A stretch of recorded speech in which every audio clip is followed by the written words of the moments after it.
Hello,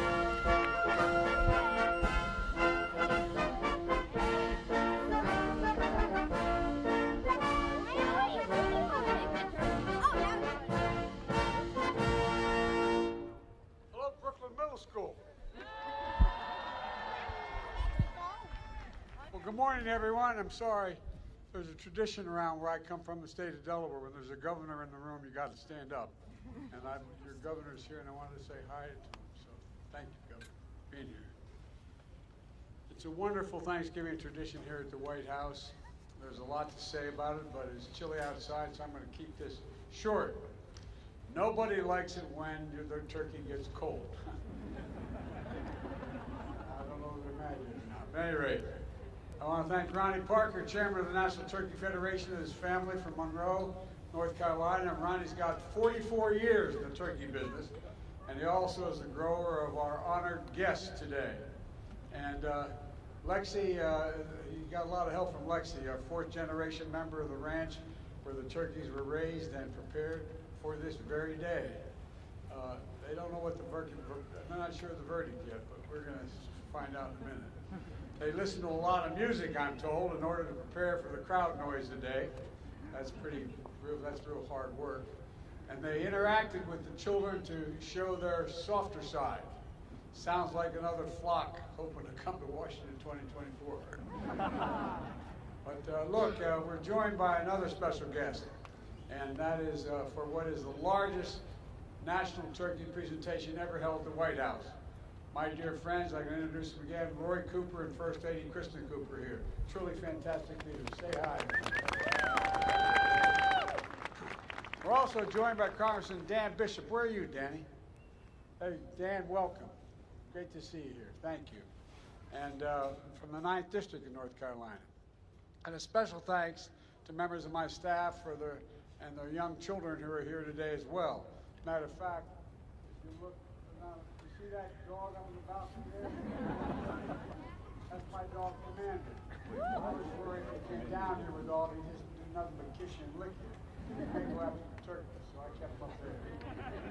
But we're joined by another group of kids, as I said, from students from Brooklyn Middle School. The reason they're here in Washington, the reason they joined us today is, you know, they were invited a couple years ago to come, but because of COVID, we couldn't have it.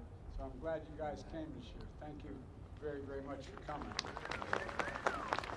And we're also joined by students from the 4-H programs of Virginia and Maryland, and the folks from the National Future Farmers of America. I want to thank them for being here as well. But before I gobble up too much time, I didn't mean to get started, man. Don't start. Well, that's my grandson, Bo, up there, and my granddaughter. Don't let him jump. At any rate, you know, we got to get on with this. First of all, the votes are in. They've been counted and verified.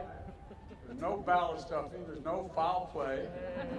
The only red wave this season is going to be a German Shepherd Commander knocks over the cranberry sauce on our table. That will cause.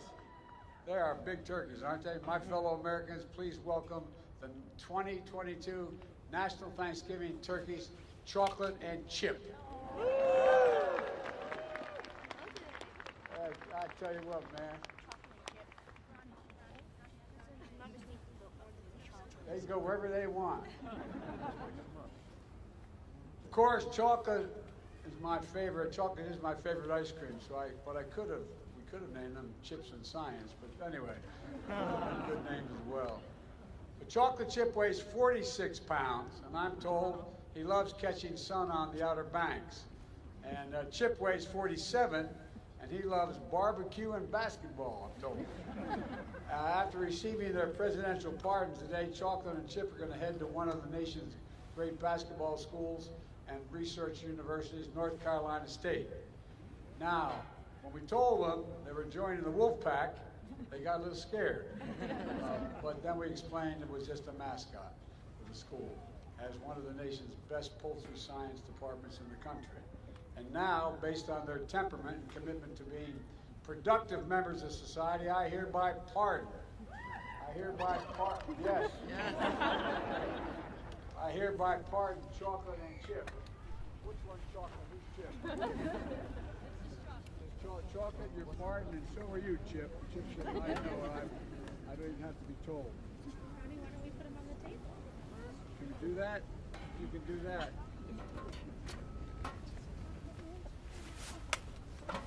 Big bird, man.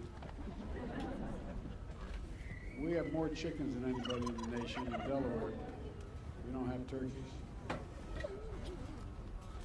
Look at this. God's order. Now, this is Chocolate, right? Chocolate, you are pardoned. You are pardoned. So you had to tell me that? Chocolate. Yeah, you are. Yeah, I'm serious. He said, I don't know, man. You didn't have to pardon me. I knew I was pardoned. At any rate, thank you both very, very much. Thank you very much. Appreciate it.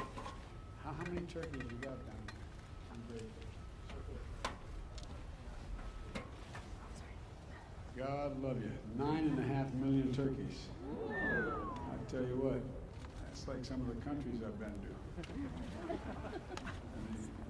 Anyway, you want to talk? Look, folks, in all seriousness, let me close with this. We can't forget the reason for Thanksgiving in the first place. Pilgrims thought it was pretty important in tough times to come together and thank God, grateful for what we have. That's what the Thanksgiving tradition is all about, being grateful for what we have. And grateful for fellow Americans who we may never meet, but who are grateful. There you go. They're grateful. And think about the scientists and researchers, doctors and nurses keeping us safe through the pandemic. 2 years ago, we couldn't even safely have Thanksgiving with the large family gatherings. Now we can. That's progress, and let's keep it going. We have new COVID vaccine updates to deal with, new variants to protect you and your loved ones. So get it today. Get your flu shots as well. This winter can be much happier than recent holiday seasons, but you have to do your part. Please visit vaccines.gov. Decide what you're going to do.